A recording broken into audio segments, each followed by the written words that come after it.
కానీ వందే మాతరం రవీంద్ర గారు చెప్పిన సందేశం ఏముందో, ఆయన ఆతృత ఏముందో నాకు స్పష్టంగా అర్థమైంది. సో అదేవిధంగా మీకు కూడా అర్థమైందని నేను ఆశిస్తున్నాను. ఒక ఉపాధ్యాయుడు అంటే ఎవరు?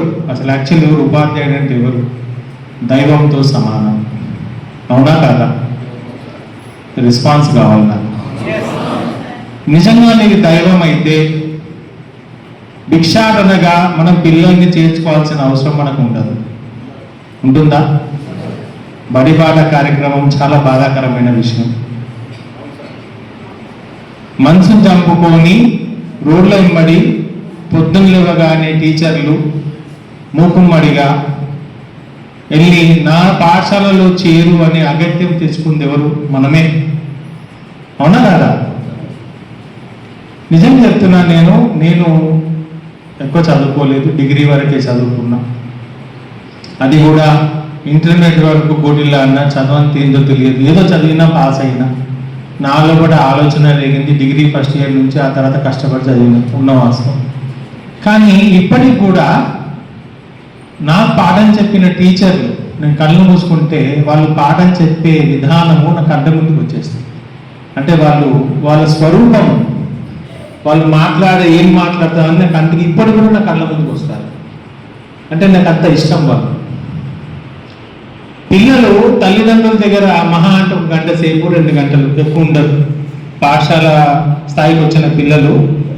అదే గురువు దగ్గర సుమారు 6-7 గంటలు సమయాన్ని వెచ్చిస్తారు. మరి మీరు గురువుతో పాటు తల్లిదండ్రుల స్థానం కూడా మీరు తీసుకున్నట్టే లెక్క. అట్లాంటప్పుడు మీరు పిల్లలు లేకుండా ఎందుకు ఆలోచించారు? సార్ చెప్పింది ఎంత బాగుందంటే, నిజంగా చెప్తున్నా, కొంతమంది టీచర్స్ మిరాకిల్ చేస్తున్నారు పాఠశాల అభివృద్ధి గురించి. నాకు ఈ రంగయ్య గారి గురించి తెలియదు. ఆసిఫాబాద్ జిల్లా సావర్ఖేడ గ్రామం, ఎంపీపీఎస్ సావర్ఖేడ. ఆయన వెళ్ళినప్పుడు ఒక 30-40 మంది పిల్లలు, సింగిల్ టీచర్. ఆయన గురించి ఈ మధ్యనే నేను తెలుసుకున్నా. నేషనల్ టీచర్ బెస్ట్ అవార్డు ఆయన. మరి ఆయన చేసింది ఏంటిది? నమ్మకాన్ని కలిగించినాడు. ఇది వాస్తవం. ఆ గ్రామమే కాకుండా, సావర్ఖేడ గ్రామమే కాకుండా చుట్టుపక్కల ఉన్న గ్రామాల వాళ్ళు కూడా ఆ పాఠశాలకు పిల్లల్ని పంపించి చదివించినారు. అంటే అర్థం చేసుకోండి అది ఎంత కష్టపడ్డాడు. ఎవరైతే ఆ సావర్ఖేడ గ్రామంలో ఉన్న రిలేటివ్స్ ఎవరైనా ఉంటారో ఆ పిల్లలు ఆ రిలేటివ్స్ ఇంట్లో పెట్టి ఆ సావర్ఖేడ గ్రామంలో ఉన్న ప్రాథమిక పాఠశాలలో చేర్పించి పిల్లల్ని చదివించినారు. 280 మంది వరకు స్ట్రెంత్ పెంచినాడు అతను పాఠశాల చూస్తే. అందునుంచి అది నేను ఆన్ చేయించిన. సార్ చెప్పగానే నేను ఇది మీకు తెలియాలి, మీరు చూడాలి అనే ఉద్దేశంతో ఆ పాఠశాల భవనం ఏంటిది, 2 క్లాస్ రూమ్లో ఉన్న భవనాన్ని ఎంత పెద్దగా మార్చినాడు. కాంపౌండ్ వాళ్ళతో పాటు సుమారు 10-12 లక్షల రూపాయలు చుట్టుపక్కల ఉన్న గ్రామాల వాళ్ళందరూ డొనేట్ చేసి క్లాస్ రూమ్స్ కట్టించినారు. సింగిల్ టీచర్, ఆయన ఎంట్రీ సింగిల్ టీచర్. సార్ చెప్పినట్టు నిజంగానే వాళ్ళ భార్య కూడా క్లాసెస్ తీసుకునేదంట వచ్చిన కాడికి. తర్వాత డెప్యుటేషన్ల మీద సుమారు 7-8 మంది 10 మంది టీచర్లు ఉన్నారు ఇప్పుడు ప్రజెంట్ ఆ స్కూల్లో. అప్గ్రేడేషన్లో కూడా ఉందని తెలిసింది నాకు. కొమరంభీం ఆసిఫాబాద్ జిల్లా సావర్ఖేడ కుగ్రామం మనకు బార్డర్లో ఉంటుంది. మరాఠీ పర్సన్స్ అందరు అక్కడ. మిరాకిల్ అతను చేసింది మాత్రం. ఒకరోజు ప్రధానమంత్రి గారు మన్ కీ బాత్ లో మాట్లాడుతూ, ఒకరోజు ప్రధానమంత్రి గారు స్వయాన నరేంద్ర మోడీ గారు మన్ కీ బాత్ లో మాట్లాడుతూ రంగయ్య గారిని లైవ్ గా పిలిచి భారతదేశాన్ని మొత్తం అడ్రస్ చేయండి అని పిలిచారు. సో ఇదే కాకుండా ఇప్పుడు మీకు ఎట్లా ఇన్ సర్వీస్ ట్రైనింగ్ ఇస్తున్నారో, మాకు 3 days ఇన్ సర్వీస్ ట్రైనింగ్ ఇచ్చినప్పుడు మొదటి రోజు నేను మిస్ అయినాను ట్రైనింగ్. 2 రోజులు ట్రైనింగ్ తీసుకున్నాను హైదరాబాద్ పోయి. సో అందులో అంతర్భాగంగా ప్రిన్సిపాల్ సెక్రటరీ గారు 3 వీడియోస్ చూపించారు మాకు. 3 వీడియోస్ చూపించి అందులో కూడా 3 టీచర్లు, బెస్ట్ టీచర్స్ ఎవరైతే ఉన్నారో అందులో ఈ రంగయ్య గారు వచ్చారు. మరి ఇంకొక టీచరు మెదక్ జిల్లా రవిరాజా అతని పేరు. సో ఇంకొక టీచర్ వాళ్ళు చేసే టీఎల్ఎం పరికరాలు, పిల్లలకు నేర్పించే విద్యా బుద్ధులు, మరి ప్రైమరీ స్కూల్ని ఏ విధంగా డెవలప్ చేసినారు, స్ట్రెంత్ ఏ విధంగా పెంచుకున్నారు అన్ని విషయాలు చెప్పడం కాకుండా వాళ్ళు ఫెసిలిటేట్ చేసినాము అక్కడ. సో ఇక్కడ చెప్పేది ఏంటంటే అదే క్రమంగా మన జిల్లాలో ఉన్నా కూడా బెస్ట్ టీచర్స్ చాలా మంది ఉన్నారు. వాళ్ళని మనం గుర్తించట్లా, ఉన్న వాస్తవం అది. గుర్తిద్దామనే ఉద్దేశంతో ఈరోజు లాస్ట్ డేట్ అనుకుంటా ఆన్లైన్ అప్లికేషన్స్ కాల్ ఫార్ చేసినారు. వాళ్ళు ఏమైనా ఆల్రెడీ డెవలప్ చేసినవి ఉన్నాయి, లేదా వీడియోస్ వగేర ఉంటే అప్లోడ్ చేస్తే మొత్తం నాకు పొద్దున వచ్చిన సమాచారం మన జిల్లా నుంచి 6 మాత్రమే ఎన్రోల్ అయినారు అందులో, అంటే రిజిస్ట్రేషన్ చేసుకున్నారు టీచర్స్. యాక్చువల్ సంఖ్య ఎక్కువ ఉండాలి, ఎందుకు లేదు? కారణం ఏంటి అంటే నీలో దైవత్వం చనిపోయిందని నేను అనుకుంటున్నా, ఉన్న వాస్తవం. అవునా కాదా? నిజంగా దేవుని స్థానం అంటే గురువులు అంటే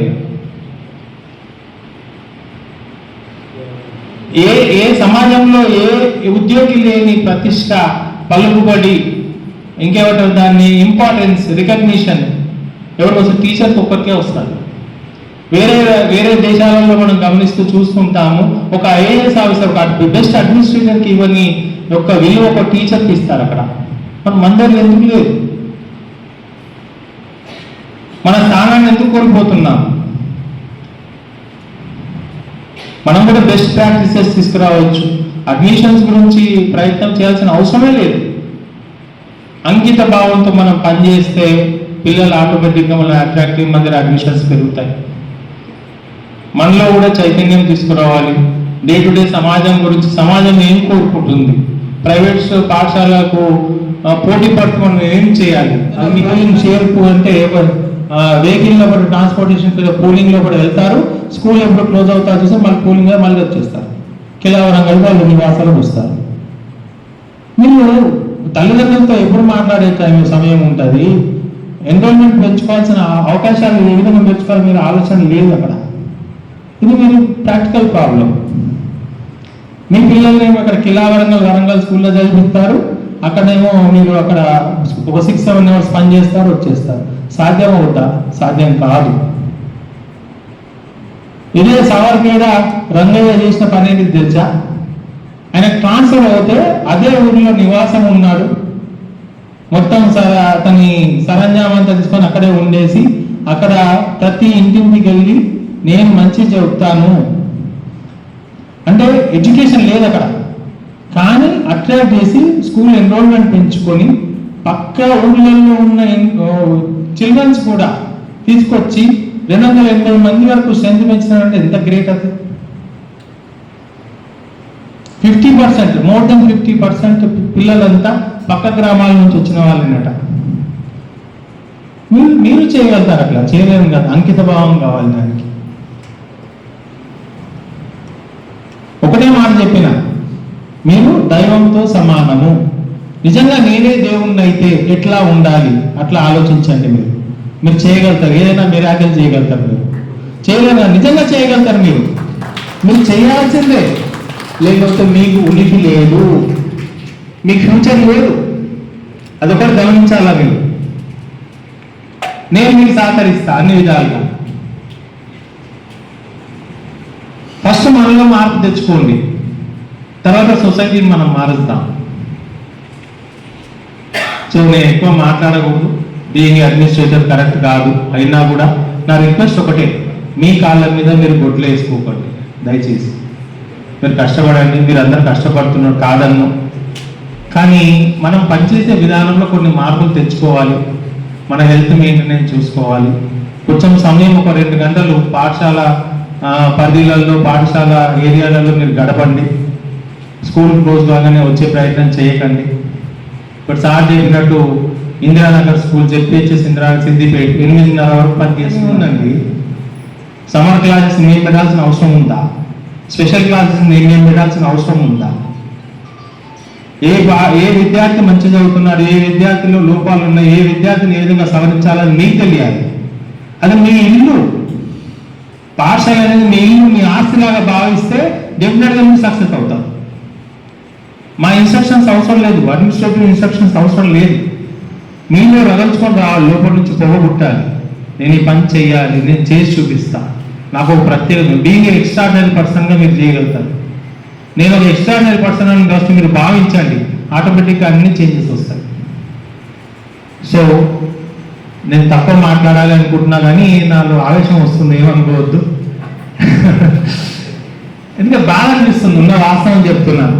ప్రభుత్వం ఇంత ఖర్చు పెడుతుంది, ఓ చిన్న పిల్లలాగా మిమ్మల్ని కూర్చోబెట్టి ట్రైనింగ్ ఇవ్వాల్సిన అవసరం నాకు ఉందా? డిపార్ట్మెంట్కి ఉందా? ఎందుకు ఇస్తుంది? ఆలోచించండి అది మీరు ఫస్ట్. అటెండెన్స్ నేను వచ్చి చెక్ చేయాల్సిన అవసరం ఉందా?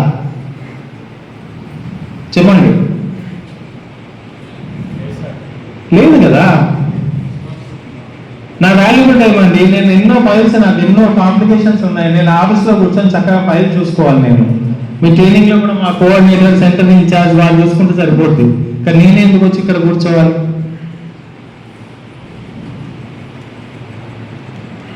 డిఓలో కూడా కాంపిటీషన్ పెట్టినారు, మీకు తెలవాల సంగతి. నిజం చెప్తున్నా, నిజం కాంపిటీషన్ ఉంది. డిఓలో కూడా కాంపిటీషన్ పెట్టి డిఓలో కూడా ర్యాంకింగ్స్ ఇస్తారట. అంటే నేను ర్యాంకింగ్ గురించి ఆశపడట్లేదు. స్వతహాగా స్వీయంగా స్వీయ తృప్తి, మన స్వీయ తృప్తి ఎప్పుడు కలుగుతుందో, మంచి మనం పని చేస్తాం, ఆ రోజంతా మంచి పని చేస్తే రాత్రి మంచి నిద్ర వస్తుంది. పని చేయకపోతే నిద్ర రాదు. ఆ తృప్తిని మీరు పొందాలి. మంచి సమాజాన్ని మీరు ఏర్పరచడానికి ప్రయత్నం చేయండి. నా రిక్వెస్ట్ ఇదొకటి. ఇంకోటి నేను ఒక విషయం చెప్పదలుచుకున్నా. తెలుగులో ఒకట సుమారు 100 మందికి పైన ఫెయిల్ అయినారు ఈ సంవత్సరం. ఇది ఫ్యాక్ట్, అవునా కదా? తెలుగులో ఫెయిల్ అవ్వడం ఎంత బాధాకరమైన విషయం. తెలుగులో ఎవరైనా ఫెయిల్ అవుతారా?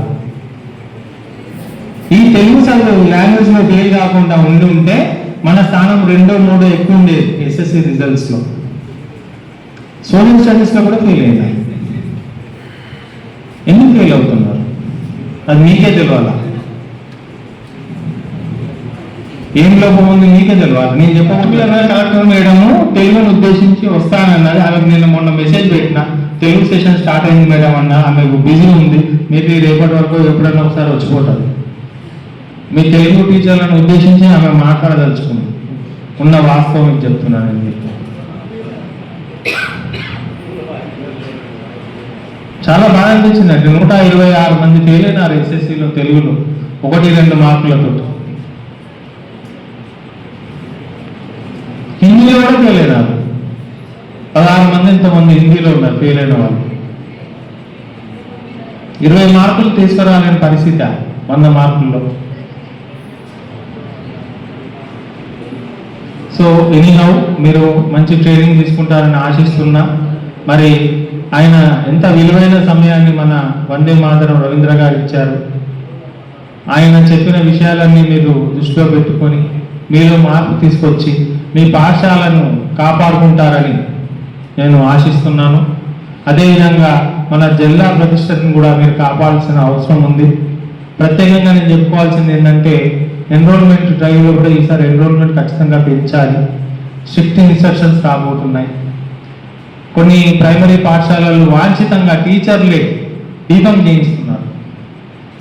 మారుమూల ప్రాంతాలలో ఉన్న ప్రైమరీ స్కూల్స్లలో స్ట్రెంత్ పిల్లలు చదవడానికి ముందుకు వస్తున్నా కూడా తీసుకోకుండా దీపం చేయించి మరీ వాళ్ళు అక్కడ నుంచి బయటపడాలనే ఉద్దేశంతో చేయించిన కొన్ని సందర్భాల విషయాలు నా దృష్టికి వచ్చినాయి. కొన్ని స్కూల్స్ ఉన్నాయి, అట్లా చేయకూడదు.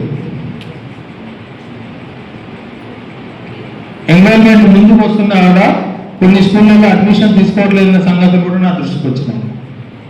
పిల్లలు ఎక్కువ వస్తే మాకు ఇబ్బందులు, పిల్లలు ఎక్కువ వస్తే ఎక్కువ చదువు చెప్పాలి, పిల్లలు ఎక్కువ మంది వస్తే మేము ఇబ్బంది పడాల్సిన పరిస్థితి వస్తుంది. అదే ఒక 50-60 మంది 100 లోపు ఉంటే చాలు, మంచిగా స్కూల్ రన్ చేయొచ్చు అనే భావనలో ఉన్న టీచర్లు కూడా ఉన్నారు. నాకు నా జీతం శిక్షణతో నాకు సంబంధం లేదు అనే ఆలోచనలలో కూడా టీచర్లు అట్లనే ఉన్నారు. దానికి సహకరించే యూనియన్లు కూడా అట్లనే ఉన్నాయి. బిజినెస్ చేసుకునే క్రమంలో కూడా కొంతమంది తిరుగుతున్నారు. పేర్లతో పాటు ఉంది నా దగ్గర చిట్టా. సో ఒకటే రిక్వెస్ట్ అండి మీతోటి, విషయాలు ఏదున్నా కూడా మీరు సక్రమంగా పనిచేయాలి, వ్యవస్థను మార్చాలి కొద్దిగా. మళ్ళీ ఇంత ఈ పోర్ట్ఫోలియో, ఎడ్యుకేషన్ పోర్ట్ఫోలియో సీఎం గార్డెన్ని పెట్టుకోవడానికి కారణం ఏంటో మీకు అందరికీ అర్థమై ఉంటుంది. మరి ఇప్పుడు ఇన్న మార్పులు కూడా ఎందుకు నుంచి వస్తున్నాయో మీకు అర్థమై ఉంటుంది. డైనమిక్ పర్సనాలిటీస్ని అడ్మినిస్ట్రేషన్లో కూడా పెట్టడం కూడా మీకు అర్థమై ఉంటుంది. వాళ్ళు నిద్రపోవట్లేదు, మమ్మల్ని నిద్రపోనివ్వట్లేదు. సో మేము మీ మీద పడ్డాం. అందరు సక్రమంగా పనిచేయండి. ఎన్రోల్మెంట్ డ్రైవ్ మాత్రం కంప్లీట్ చేయాలి. ఒక ఎగ్జాంపుల్ చెప్పబోతుంది ఇప్పుడు నేను. జెడ్పిహెచ్ఎస్ కొమ్మాల, నర్సంపేట మండలం. మార్నింగ్ 6 o'clock టీచర్లు క్యాచ్మెంట్ ఏరియాలో తిరిగినారు మొత్తం. వాళ్ళకి ప్రజెంట్ వాళ్ళ స్కూల్ స్ట్రెంత్, పిల్లల స్ట్రెంత్ 35 అయితే 8 మంది పిల్లలు ఎస్ఎస్సి రాసినారంట. మరి 27 మంది ప్రజెంట్ స్ట్రెంత్ అయితే వాళ్ళు ఈ సంవత్సరం 100 ఎక్స్పెక్ట్ చేస్తున్నారు ఎన్రోల్మెంట్. నిన్న వచ్చి మాట్లాడినాడు ఆయన నా దగ్గరకు వచ్చి. మొన్న కలెక్టర్ గారి మీటింగ్లో కూడా ధైర్యంగా లేచి నిలబడి వచ్చి సవాల్ చేశాడు. ఈ సంవత్సరం మేము సుమారు 100 వరకు మా ఎన్రోల్మెంట్ చూపిస్తాం సార్ అని. ఎన్రోల్మెంట్ క్యాచ్మెంట్ ఏరియాలలో మీరు కూడా తిరగాలి. మరి కొంతమంది స్కూళ్ళల్లో మొన్న పీటీఎం డే ఉన్న రోజు చూసినాను నేను. మరి పనికి ఆహార పథకంలో ఉన్న ప్రాంతాలలో కూడా వెళ్ళి ఎన్రోల్మెంట్ గురించి మరి తల్లిదండ్రులకు చెప్పడము, వాళ్ళ పిల్లల్ని మనం స్కూళ్ళల్లో చేర్పించే విధంగా ప్రయత్నం చేయడం చాలా మంచిగా అనిపించింది. ఆయా వీడియోస్ కూడా దాంట్లో పెట్టడం జరిగింది. ప్రిన్సిపాల్ సెక్రటరీ వరకు అందరూ చూసినారు. సో ఇదే కాకుండా ఏంటంటే మీరు ఎన్రోల్మెంట్ డ్రైవ్లో భాగంగా సమయాన్ని వృధా చేయకుండా సర్టెన్ డేస్ 6వ తారీఖు నుంచి బడిబాట కదా, 6వ తారీఖు నుంచే చేస్తాం కాదు. రోజువారీ కార్యక్రమంగా మీరు కూడా పాఠశాలకు వెళ్ళండి, మీకు జీతం ఇస్తున్నాం. సమ్మర్ వెకేషన్ ఉంది కదా అనేసి వ్యక్తిగత పనుల మీద పడకుండా క్యాచ్మెంట్ ఏరియాలు ఏమున్నాయో మీకు తెలుసు. చుట్టుపక్కల మినిమం 10 to 15% ఎన్రోల్మెంట్ అయితే పెంచే విధంగా మీరు చర్యలు తీసుకోవాలి. ఎన్రోల్మెంట్ తగ్గిన చోట్ల ఎక్కడ ఉన్నా కూడా మేము ఈసారి ఇంక్రిమెంట్స్ ఆపుదామని ఆలోచన మాకుంది. అది మీరు ముందే గమనించండి. ఫస్ట్ హెచ్ఎం మీద యాక్షన్ ఉంటుంది, తర్వాత సంబంధించిన టీచర్ల మీద ఉంటుంది. మీరు ఎవరు దాంట్లో పార్టిసిపేట్ అవుతున్నారు, ఎవరు పార్టిసిపేట్ కావట్లేదు, మొత్తం వివరాలన్నీ మాకు వస్తున్నాయి. ప్రతిదీ అన్నీ ఇప్పుడు గూగుల్ షీట్, స్ప్రెడ్ షీట్ల ద్వారా ప్రతి విషయం మేము తీసుకుంటున్నాం. సమ్మర్ క్యాంప్ కూడా ఏ విధంగా చేసినారు వగేరా ఆ విషయాలన్నీ మాకు వచ్చాయి, తీసుకున్నాం. అది కూడా డాటా ఉంది. డాటా అనాలిసిస్తో మాకు అన్ని విషయాలు తెలుస్తాయి, ఈజీగా అర్థం చేసుకోవచ్చు ఏ పాఠశాలలో ఏం జరిగింది, ఏం జరగలేదు. మొక్కుబడిగా మాత్రం ఉద్యోగం చేస్తున్నానని అనుకోకూడదు.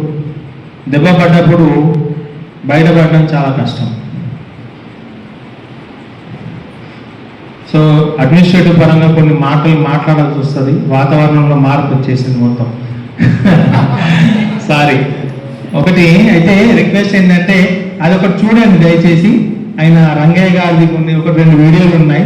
అది జస్ట్ మనకు ఒక 1/2 hour అవుతుంది అనుకుంటా. ఏం సార్ రవీంద్ర గారు చూపిద్దామా? అది ఒకసారి చూడండి దయచేసి.